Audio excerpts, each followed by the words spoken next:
전도서 7장 8절 말씀 읽겠습니다. 일의 끝이 시작보다 낫고 참는 마음이 교만한 마음보다 나으니. 아멘. 오늘은 이 본문 말씀을 통하여 일의 끝이 시작보다 낫고, 이런 제목으로 하나님의 말씀을 살펴보도록 하겠습니다. 일의 끝이 시작보다 낫고. 출애굽기 3장 14절에서 여호와 하나님의 이름이 나는 스스로 있는 자니라 라고 하였듯이, 하나님 한 분만이 유일한 존재자시며 영생하시는 분이십니다. 이에 반해서 다른 것들은 그분의 주권적 의지에 따라서 존재하는 피조물들입니다. 그렇다면 창조는 어떻게 이루어졌습니까? 세상 만물들은 아무것도 없는 무에서 창조되어졌습니다. 또한 하나님 홀로 세상을 창조하셨습니다. 그리고 어떤 도구도 필요치 않고 전능자 그분이 말씀하신 그대로 창조되었음이 성경이 말하는 진리입니다.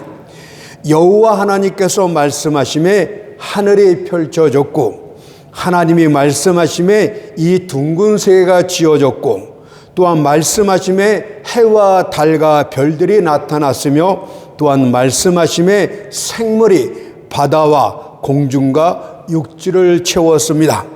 그것을 시편 33편 6절에서 이렇게 간략히 말합니다. 여호와의 말씀으로 하늘이 지음이 되었으며 그 만상이 그 입기운으로 이루었도다 라고 했습니다. 따라서 만일 어떤 것의 존재가 더 이상 그분의 뜻이 아니라면 그것은 마치 사람이 펜으로 쓴 것을 지워버리듯이 마치 물에 뜬 거품처럼 신속히 없어지게 됩니다. 왜냐하면 모든 다른 존재들은 창조주 하나님의 주권에 따라서 존재하기도 하고 사라지기도 하기 때문입니다. 그래서 로마서 11장 36절에서 이렇게 말하죠. 만물이 주에게서 나오고 주로 말미암고 주에게로 돌아감이니라. 뿐만 아니라 주께서는 만물의 주권자이시기도 합니다. 지으신 자가 지은 것들을 주관하는 것은 너무도 합당하지 않겠습니까? 그래서 역대상 29장 11절을 보니까 창조주이시며 주권자이심을 이렇게 말했어요. 천지에 있는 것이 다 주의 것이로소이다. 여호와여 주권도 주께 속하였사오니 주는 높으사 만유의 머리심이니이다 라고 했습니다. 그러므로 여호와의 자리는 당연히 보좌가 되어야 되는 것이고, 여러분의 자리는 순종의 자리가 되어야 됩니다. 자기 뜻대로 행하시는 것이 그분이 하실 일이라면 우리의 할 일은 그분 뜻을 기쁨으로 삼는 것뿐입니다. 먼저 세상 일들이 그분의 통치 아래 있음을 기억하십시오. 세상 일들은 제멋대로 일어나는 것이 아닙니다. 다만 거역할 수 없는 힘에 의해서 질서정연하게 앞으로 인도되어질 뿐입니다. 세상 일들은 불같은 군마처럼 미친 듯이 질주하는 것도 아닙니다. 이런 강한 손으로 세상 고삐를 쥐고 있는 마부가 계시기 때문입니다. 또한 세상의 가장 큰 일뿐 아니라 가장 작은 일에도 여호와의 주권과 권능이 나타납니다. 측량할 수 없는 궤도를 따라 달리는 거대한 해성도, 봄바람에 흔들리는 먼지 알갱이도 모두 다 주의 권능이 인도합니다. 여러분들 머리카락까지 세신 바 되었다는 의미는 여러분들의 육신적인 부모는 알지 못한다 할지라도 우리 하늘아버지께서는 여러분들의 세상 것까지도 다 살피시고 이끼시고 그런 일들이 일어난다는 뜻이에요. 또한 참새 2마리가 한 아사련에 팔리는 것 아니냐 이렇게 반문하고 있듯이 커다란 독수리가 아니라 하찮은 참새가 파는 것까지도 하나님이 주관하신다. 이렇게 말씀하고 있지 않습니까? 때문에 세상 일에는 우연이란 없습니다. 그런 말들을 하고 있는 것들은 어린애들이나 어울리는 깜찍한 말에 불과합니다. 두 번째로 세상 모든 사람들도 그분의 통치 아래에 있습니다. 세상의 모든 일, 모든 사건들이 그분의 통치 아래에 있다면 사람들 역시도 그분의 통치 아래에 있는 것입니다. 여러분은 그분 앞에서 인간의 무가치함이 어떤 것인지 아십니까? 다니엘서 4장 35절 말씀 보니까 그 주권자 앞에서 땅의 거민들을 이렇게 말했어요. 땅의 모든 거민을 없는 것 같이 여기시며. 여러분, 땅의 거민이란 무엇입니까? 어떤 사람을 특정하는 것이 아니라 가난한 자들과 부자, 왕들과 지혜로운 자, 백성들, 흑인, 백인, 황인종 모두를 통틀은 말이 땅의 모든 거민이라고 말씀합니다. 여기서 예외되는 사람은 단 하나도 없어요. 그런데 그 특정한 모든 사람들이 주권자 하나님 앞에서 아무것도 아닌 것, 없는 것 같은 영이라고 말씀하고 계십니다. 이사야 2장 22절에서도 너희는 인생을 의지하지 말라. 수에 칠 가치가 어디 있느냐라고 말씀하고 있듯이 인간들이 10억이 있던 100억이 있던 영을 100억을 합하면 무엇이 되겠습니까? 영 그 자체가 되는 것 아닙니까? 하나님 앞에는 티끌보다도 못한 존재가 바로 인생들이라고 말씀하고 있으니 그분의 크심을 가히 짐작할 만합니다. 게다가 다니엘서 4장 35절에선 이렇게까지 말합니다.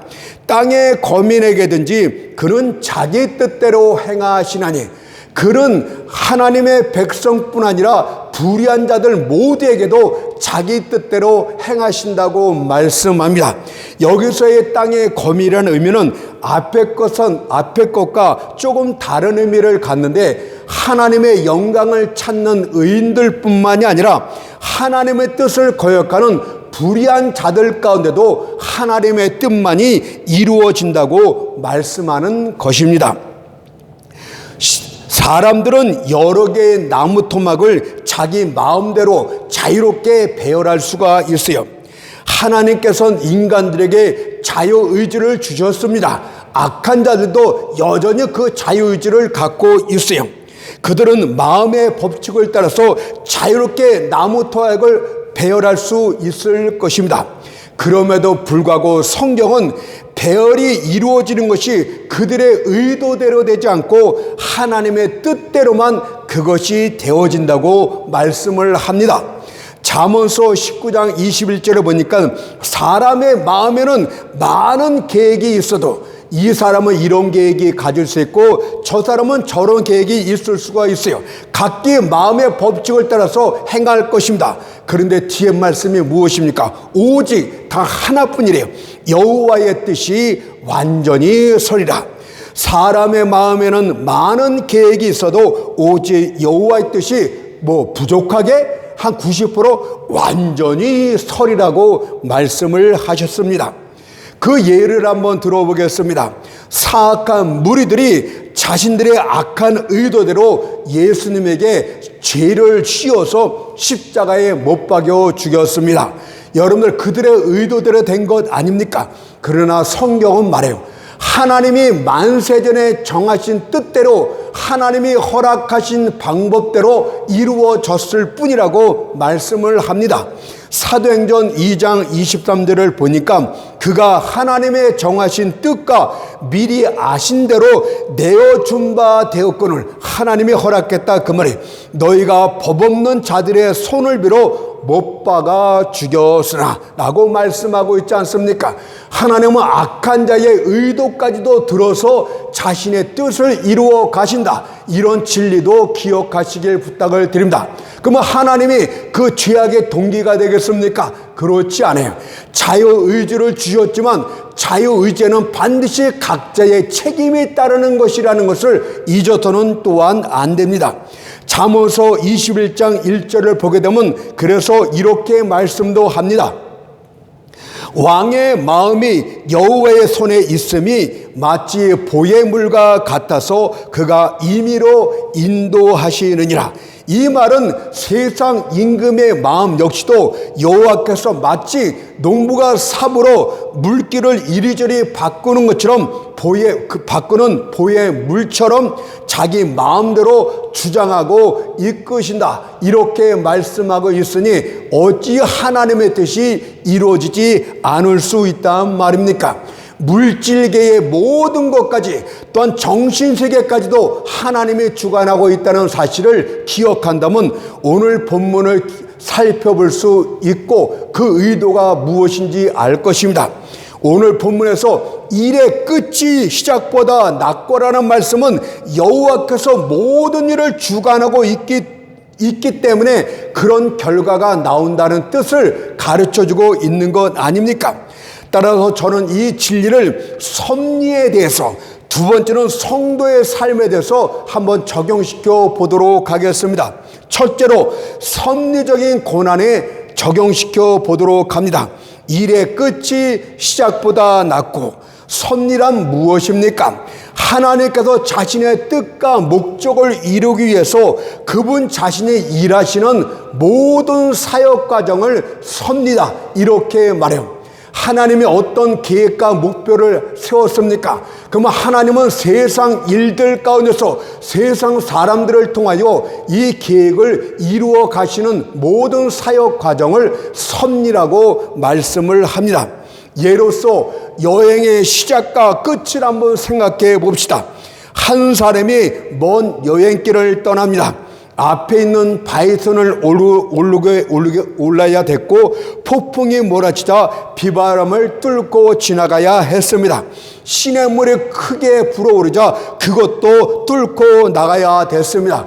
그리고 마침내는 목적지에 도착하게 되었고 물가에 앉아 쉬면서 이렇게 말을 합니다. 시작보다 끝이 낫구나. 섭리도 마찬가지예요. 하나님의 목적을 이루는 과정이 온갖 어려움과 고난과 슬픔과 여러분들이 억울하게 생각하는 것까지도 다 있을지 모르겠지만 시작보다 끝이 낫다고 말하고 있듯이 여행의 끝이 시작보다 나은 것 아니겠습니까? 섭리 역시도 그런 의미를 갖고 있기 때문에 섭리, 하나님의 뜻을 이루어 나갈 때 모든 과정을 생각해 볼 때 처음에는 힘들고 괴로웠지만 그 끝은 여러분들에게 유익함과 하나님께 영광으로 돌아가게 된다, 이렇게 말씀하고 있는 줄로 믿습니다. 에스겔 선지자는 환상 가운데서 하나님의 섭리를 바퀴 형상으로 보게 됩니다. 이것은 섭리가 바뀌다 이런 뜻이 아니고 우리 눈높이에 맞춰서 바퀴 형상을 통해서 은밀하게 그 비유적으로 그 의미를 가르쳐주고 있는 것입니다. 에스겔 1장 16절로 보니까 그 형상과 구조는 바퀴 안에 바퀴가 있는 것 같으며 라고 말씀하셨어요. 하나님의 섭리는 바퀴 안에 바퀴가 있는 것 같다고 말씀을 합니다. 겉바퀴와 속바퀴가 서로 엇갈려 돌아가고 있는 것처럼 보인다, 이 뜻 아닙니까? 먼저 섭리의 겉바퀴는 무엇입니까? 우리의 두 눈으로 보고 있는 바로 주변 환경에서 일어나고 있는 모든 고난들을 일컫는 말입니다. 우리들은 눈으로 그런 것들만 보게 돼요. 그래서 그러나 우리는 섭리의 속바퀴는 보지를 못해요. 이것을 하나님의 은밀한 간섭이며 겉바퀴와 반대로서 역사하시는 하나님의 놀라운 섭리의 방식으로서 겉바퀴와 정반대로 돌아갑니다. 우리는 속바퀴를 보지 못하기 때문에 겉바퀴, 섭리의 겉바퀴라는 섭리적 고난들을 보면서 하나님 앞에 불평과 원망을 합니다. 하나님은 내게 이렇게 약속하고선 하나님의 뜻이 이런 것이라고 말씀하시면서 왜 주변 환경들은 정반대로 돌아가고 있는 것입니까? 이렇게 말씀해요. 그래서 섭리는 여러분들이 알 수가 없습니다. 섭리의 속바퀴는 누구도 보지를 못합니다. 결과가 나왔을 때만 알 수가 있고 여러분은 단지 육신 세계에서 펼쳐지는 환경 가운데서 일어나는 고난과 역경들만 섭리의 겉밖에만 보고 있기 때문에 하나님을 오해할 수 있다, 이렇게 말씀하고 있는 것입니다. 그래서 섭리의 겉밖에만 보는 우리들의 경우는 하나님의 일하심이 대단히 불합리하고 불공정한 것처럼 보여지게 됩니다. 야곱이 그의 아들 시므온과 요셉을 잃게 되었을 때 그는 불평과 탄식 중에 이렇게 말했습니다. 창세기 42장 36절 말씀 보니까 이는 다 나를 해롭게 함이로다. 그는 주변의 환경에 일어난 것들, 자기의 사랑하는 아들 둘을 잃게 되었을 때 이렇게 불평할 수밖에 없겠죠. 하나님이 야곱에게 너를 통해서 큰 민족이 일어날 것이고 이렇게 약속했는데 상황은 전혀 그렇지 않았어요. 그러나 훗날 잃어버렸던 요셉이 애굽의 총리가 되어 나타났을 때 그는 부끄러움 중에 이는 다 나를 이롭게 함이로다, 이렇게 말을 고쳐야 됐을 줄로 믿습니다. 그때 비로소 섭리의 속박기는 이런 고난들을 통해서 오히려 좋은 일을 이루는 역할을 했구나, 이렇게 깨닫게 되었다, 이 뜻입니다. 실제로 많은 이들이 섭리적인 고난 앞에서 야곱처럼 슬퍼하고 불평합니다.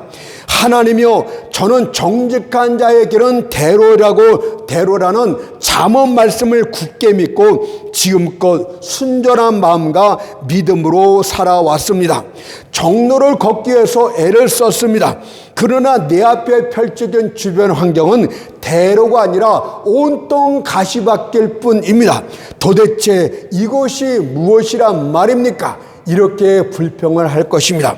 또한 기도를 많이 하는 사람들도 이렇게 말할지 모르겠습니다. 하나님이여, 저는 내 입을 넓게 열라 내가 채우리라는 시편 말씀대로 큰 믿음을 갖고 주께 부르짖어 구하였나이다. 그러나 지금 이 상황은 도대체 무엇입니까? 내 입을 채우리라는 말씀과는 정반대로 나는 텅 비었고 모든 것을 잃은 상태니 도대체 이것이 무슨 의미란 말입니까? 라고 불평하게 되는 것입니다. 그러나 일이 끝나는 그날에 여러분들의 탄식은 기쁨으로 바뀌게 될 것입니다. 내가 이제야 섭리의 속박기를 보았도다. 하나님의 깊으신 뜻이 무엇인지를 이제야 알았도다. 하나님이여, 고난당한 것이 유일하고 말씀하신 당신의 말씀은 진리임을 내가 깨달았나이다 라고 할 것입니다. 따라서 일의 끝이 시작보다 낫다라는 이 진리 앞에서 여러분들은 시편 104편 24편의 말씀처럼 여호와여, 주의 하신 일이 어찌 그리 많은지요 라고 고백을 하게 될 줄 믿습니다. 자, 그렇다면 섭리적인 고난들은 왜 우리에게 필요한 것입니까? 하나님의 좋으신 뜻을 이루어나가는데 왜 섭리적인 고난들이 우리에게 있어야 되는 것입니까? 거기에는 세 가지 이유가 있는데 첫 번째는 무엇인지 아십니까? 섭리적인 고난들은 하나님의 백성들이 못된 상태, 죄악된 상태에 있으면서도 그들을 유익하게는 만들지 않습니다. 따라서 하나님이 여러분들의 복을 주시겠다고 말씀하셨다면 복 받는 데 합당하게 만들어가는 과정이 바로 섭리적인 고난의 역할이 되겠어요. 그래서 섭리적인 고난들은 하나님 앞에 합당치 못한 것들, 나쁜 것들을 없애주는 과정의 하나라고 할 수 있겠습니다. 열매 맺는 나무들을 보십시오. 정원사가 날카로운 가위로 가지들을 사정없이 잘라냅니다. 그 이유는 무엇입니까? 못된 가지들을 잘라내야만 그 나무가 많은 과실을 맺기 때문입니다. 열매 맺는 나무가 하찮아서 쓸모가 없어서 그렇게 하는 것이 아니고 귀하기 때문에 날카로운 전지 가위를 대는 것뿐입니다. 따라서 섭리적인 고난에는 하나님의 저주나 미움이 전혀 담겨져 있지 않아요. 다만 하나님의 사랑과 지혜 속에서 여러분들의 죄악이라든가 여러분들의 못된 버릇이라든가 게으름이나 나태함이라든가 교만게 가지치기를 하면서 여러분들이 복받기에 합당한 그릇으로 만들어가는 과정이다. 이렇게 말씀하고 있는 것입니다. 정년사가 풀무불 앞에 앉아 있습니다. 그는 불순물이 섞은 금덩어리를 풀무 안에 집어넣습니다. 그렇게 하는 이유는 무엇입니까?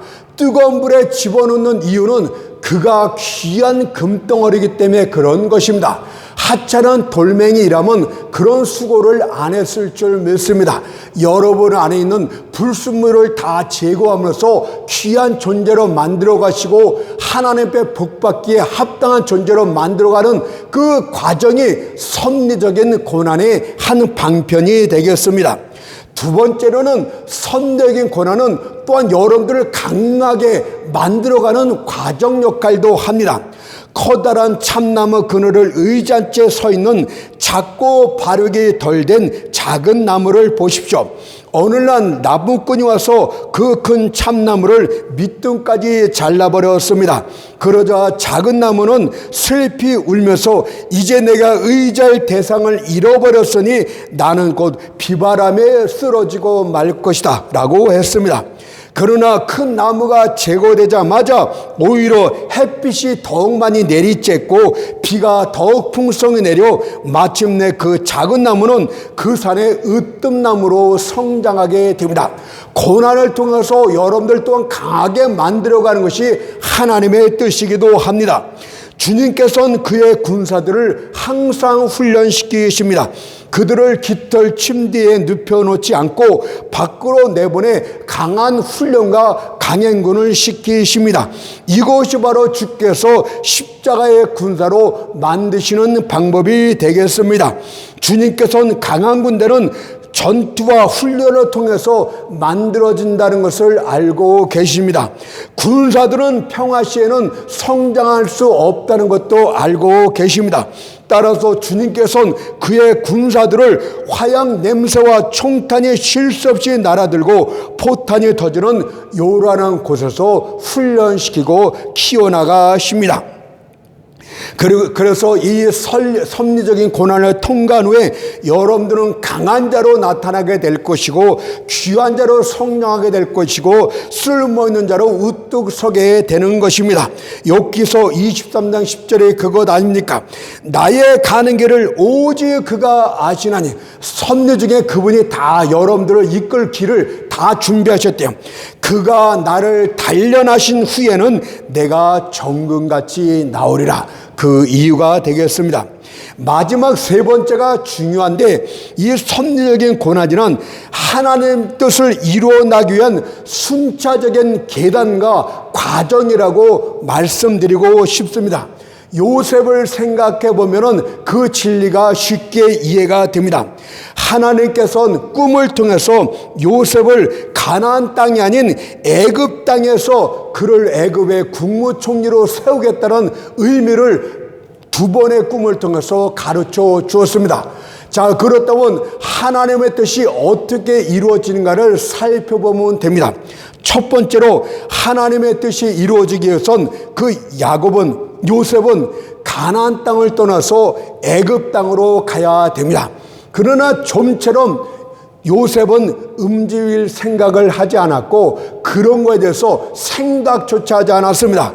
그러자 하나님의 은밀한 섭리의 손길이 그를 이끌어 갑니다. 요셉의 형제들이 그의 아비 야곱의 사랑을 독차지한 요셉을 시기의 질투 미워하게 되었고, 어느 날 아비의 심부름으로 양친 곳 도단에까지 이른 요셉을 기회를 삼아 이스마엘 장사꾼들에게 노예로 팔아버립니다. 하나님은 요셉을 미워하는 그의 형제들의 질투까지도 이용해서 요셉을 가나안 땅에서 애굽으로 인도하는 섭리를 하셨습니다. 다음으로 이스마엘 장사꾼들은 요셉을 다른 곳에 노예로 얼마든지 팔 수 있었어요. 그러나 그들이 애굽 땅에 도착해서 노예를 팔 때 하나님의 섭리가 어떻게 합니까? 바로 애굽의 시위대장 보디발을 그 자리로 그 시간에 딱 맞춰서 그 앞으로 지나가게 만들었고, 보디발의 눈에 바로 그 요셉이 눈에 확 들어오게 만들어 그 노예를 사게끔 하나님이 허락하십니다. 하나님의 섭리의 손길이 정확하게 마치 톱니바퀴가 맞물려 가듯이 그렇게 일어나고 있어요. 다음으로 요셉이 보디발의 집에서 성실히 그리고 총명하게 일을 처리함으로써 주인의 사랑을 독차지하게 됩니다. 그런데 그 여주인이 요셉의 용모에 반해서 그를 유혹했고, 요셉은 그 여주인의 손길을 뿌리치고 자리를 도망치게 됩니다. 그러자 여주인은 자신의 잘못이 탄로날까 봐 두려워 요셉에게 누명을 씌워 그의 집안에 있던 감옥에 요셉을 가둡니다. 이 섭리도 얼마나 정확하고 놀랍습니까? 반드시 하나님의 섭리는 요셉을 감옥으로 집어넣어야 돼요. 어떻게 감옥에 들어가는 것이 하나님의 섭리란 말입니까? 여러분들, 감옥에 들어가야만 이미 그 감옥에 있던 애굽의 바로왕을 섬기던 술 맡던 관원장을 만나게 됩니다. 여러분들, 그 한낱 노예에 불과한 요셉이 애굽 왕을 어떻게 만날 수 있겠습니까? 바로 높은 관료가 그 다리 역할을 하는 그런 계기가 있어야만이 되기 때문에 하나님은 먼저 술 맡던 관원장을 감옥 안에 집어넣고, 그리고 그 다음에 요셉이 억울한 누명을 써서 감옥에 들어가게 됩니다. 다른 자리에서는 술 맡던 관원장을 만날 기회도 없어요. 그 감옥이라야 겨우 만날 수 있으니까. 그리고 술 맡던 관원장으로 하여금 요셉에게 은혜를 잊게 합니다. 하나님은 술 맡던 관원장의 계시적 꿈을 꾸게 했고, 요셉으로 그 꿈을 해석하게 만듭니다. 그리고 꿈 해석대로 술 맡던 관원장이 복직하게 되었을 때 술 맡던 관원장은 저 요셉이 범상치 않은 사람이구나, 이것을 기억하게 만들고 그를 복직시킵니다. 여러분, 꿈은 혼돈의 세계 아닙니까? 근데 하나님은 그 꿈까지도 주장하심으로써 자신의 섭리를, 자신의 뜻을 이루어가고 계셨습니다. 다음으로는 하나님의 섭리가 애굽왕 바로에게 또 나타납니다. 애굽왕 바로는 두 번의 계시적 꿈을 꾸게 됩니다. 애굽 전역에 있는 어떤 박사나 술사도 그 꿈을 해석하지 못하게 만들었습니다. 이때 술 맡던 관원장은 요셉을 기억합니다. 내가 그때 꿈 꿨을 때 내 꿈을 정확하게 해석해준 요셉을 부르면 되겠구나 하면서 술 맡은 관원장이 요셉을 애굽왕 바로 앞으로 인도했고, 그 꿈을 명쾌하게 해석해 줌으로써 애굽 온 땅에 장차 기근이 올 것인데 그것을 해결할 방법까지 요셉에게 듣게 됩니다. 그러자 애굽 왕이 크게 탐복하여 어떻게 합니까? 바로 총리로 세우는 아주 계기가 만들어지. 하나님은 우연히 만들어지게 하는 것이 아니고 모든 원인들이, 기반들이 있게끔 하나님이 역사하지 않습니까? 창세기 41장 38절에서 41절 말씀 보세요. 바로가 그 신하들에게 이르되 이와 같이 하나님의 신이 감동할 사람을 우리가 어찌 얻을 수 있으리요 하고 요셉에게 이르되 하나님이 이 모든 것을 내게 보이셨으니 너와 같이 명철하고 지혜 있는 자가 없도다. 너는 내 집을 치리하라. 내 백성이 다 내 명을 복종하리니 나는 너보다 높음이 보좌뿐이라. 바로가 또 요셉에게 이르되 내가 너를 애굽 온 땅을 총리하게 하노라. 하나님의 뜻이 이루어질 때는 어떻게 우연하게 그냥 아무것도 없이 이루어지는 것이 하나도 없습니다. 철저하게 기반이 이루어진 상태에서 이루어지고 있지 않습니까? 하나님의 섭리는 그래서 놀랐습니다. 노예로 팔려가게 만든 것도 하나님이 그렇게 하신 것이고, 누명을 쓰고 감옥에 들어간 것도 하나님의 뜻을 이루기 위해서 섭리로서 그렇게 하신 것이, 겉바퀴가 돌아갑니다. 그러나 속바퀴는 그것을 통해서 요셉을 점점 높이고 있지 않습니까? 겉바퀴는 점점 그를 낮추고 있어요. 노예로 갔다가 죄수로 갔다 낮추고 있는데 속바퀴는 반대로 그 점점 높여지고 있는 모습을 볼 수가 있습니다. 하나님의 섭리가 그를 가나안 땅에서 애굽으로 이끕니다. 애굽 땅에서 보디발의 집으로 이끕니다. 보디발의 집에서 감옥으로 또 이끕니다. 감옥에서 애굽 왕 바로 앞까지 정확히 인도해 나가고 있었습니다. 그래서 하나님의 섭리의 받기를 에스겔 1장 18절을 보니까 그 네 둘레로 돌아가면서 눈이 가득하며 라고 했어요. 여러분들, 바퀴의 형상을 떠서 우리에게 많은 진리를 가르쳐주고 있지 않습니까? 우리의 눈은 둘밖에 없어요. 그래서 우리는 보이는 현실만 보고 판단할 따름이다. 그러나 하나님의 섭리는 안팎으로 눈이 가득하대요. 이 말씀은 하나님의 섭리는 사람들의 은밀한 마음까지도 꿰뚫어 보고 있고 미래의 모든 되어지는 일까지 다 아는 중에 우리를 정확하게 인도하고 있다는 것을 말씀하고 있는 것 아닙니까? 그런데 어떻게 섭리적인 인도가 잘못된 것이라고 말할 수 있단 말입니까? 그렇다면 지금 골짜기 아래서 신음하는 여러분요, 이제 슬픈 마음은 떨쳐버리고 일어나 새롭게 마음가짐을 가지십시오. 왜냐하면 이제껏 되어진 모든 일들이 서로 합력하여 반드시 여러분이 바라던 유익한 결과를 낼 것이기 때문입니다. 로마서 8장 28절이 그것입니다. 하나님을 사랑하는 자, 곧 그 뜻대로 부르심을 입은 자들에게는 모든 것이 합력하여 선을 이루느니라고 했습니다. 두 번째는 이 진리를 성도들의 삶에 적용시켜 보겠습니다. 전도서 7장 1절을 보니까 이 말씀과 유사한 것이 나옵니다. 죽는 날이 출생하는 날보다 나으며, 여러분들, 이 세상에서 출생하는 날, 이 세상에서 행복한 날도 궁극적으로 죽는 날이 더 나은 것이라고 성도들의 경우는 그렇다는 뜻입니다. 그래서 우리는 이 말씀을 좀 더 확장해서 출생하는 날과 죽는 날을 비교해 보고 이 세상에서 행복했던 날과 죽는 날까지도 한번 비교해 봄으로써 이 말씀의 진리인가 살펴봅시다. 첫째로, 죽는 날이 출생한 날보다 낫다, 이렇게 성경이 말했습니다. 성도들의 경우를 말씀하고 있는 거예요. 우리가 태어났을 때 인생이 시작됩니다. 그렇다면 그 출생한 이후 인생은 어떻게 전개되는 것입니까? 어떤 이는 이 세상에 나온 지 얼마 되지 않아서 그의 부모들의 찌든 가난을 경험하게 됩니다.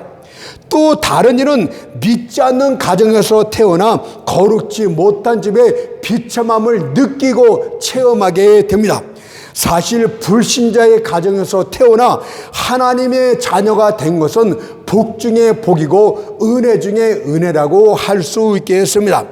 또 다른 어떤 이의 경우는 수많은 유아의 질병들이 그를 기다리기도 합니다.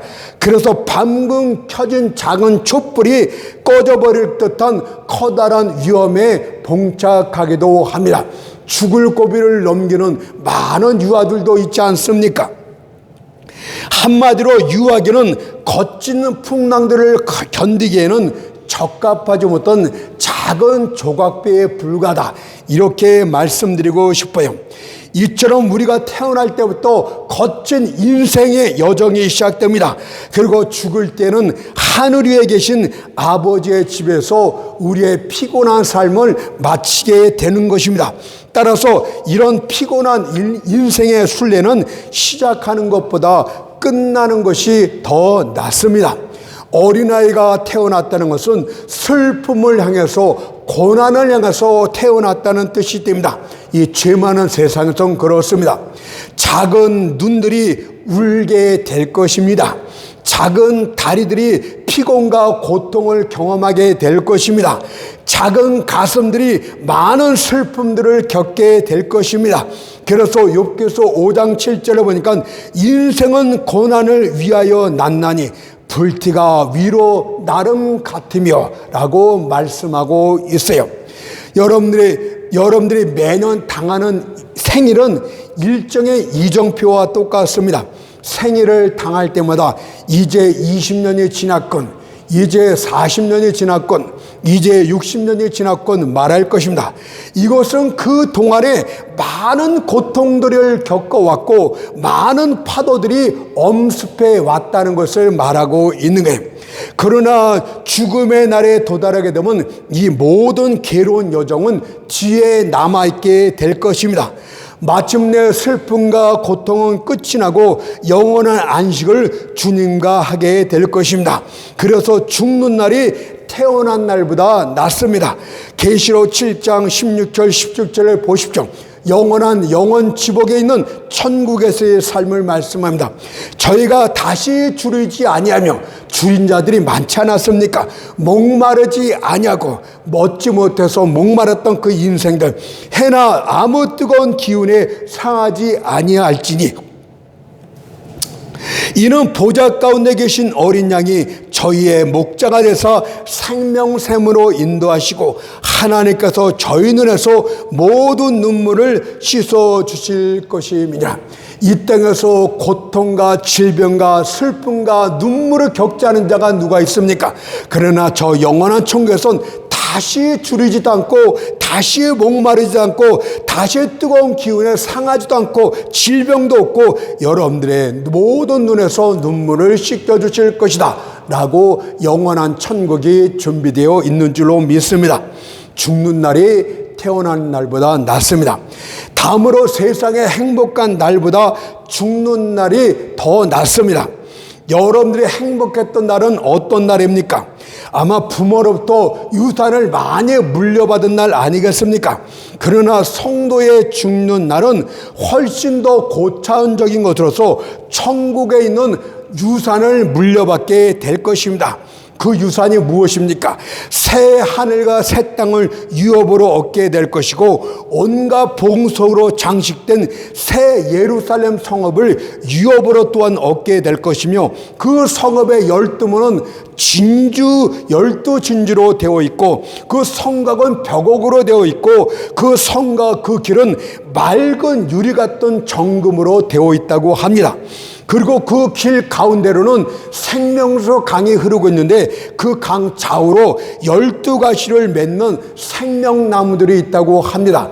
얼마나 놀라운 천국 세계입니까? 뿐만 아니라 그 성에는 해와 달의 비침이 필요가 없디요. 왜냐하면 하나님의 영광이 비치고 있고 어린 양의 그 등이 되고 있기 때문에 그 천국은 그렇게 지복이라고 말씀을 합니다. 따라서 하늘 유산을 이 땅에서 조금이라도 맛본 자가 있다면 그들은 이렇게 말할 것입니다. 세월아 빨리 지나가라. 노년여 너도 속히 지나가라. 내가 이제 곧 하나님께서 자기를 사랑하는 자들을 위하여 예비하신 모든 유산을 얻게 될 것이다. 또한 죽는 날은 여러분들을 완전케 하는 날이라고도 합니다. 눈먼 자면은 그날의 시력을 다시 회복하게 될 것이에요. 청력을 잃었던 형제는 천사의 노랫소리를 듣게 될 것입니다.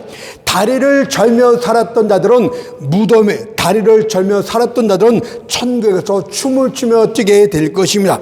뿐만 아니라 마지막 그날엔 여러분들의 썩어질 몸도 영광된 몸으로 바뀌게 될 것이라고 합니다.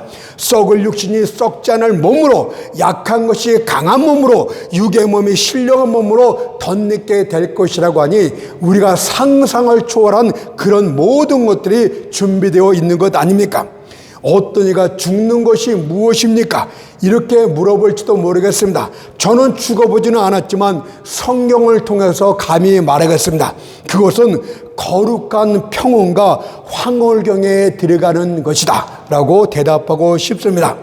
제가 아침에 이 땅에서 식사를 하고 죽었다면 저는 저녁 때는 하늘에서 주님과 함께 최고의 만찬을 먹고 있을 줄로 믿습니다. 그래서 죽는 것이란 고린도서 3장 18절의 말씀으로 대체할 수 있겠습니다.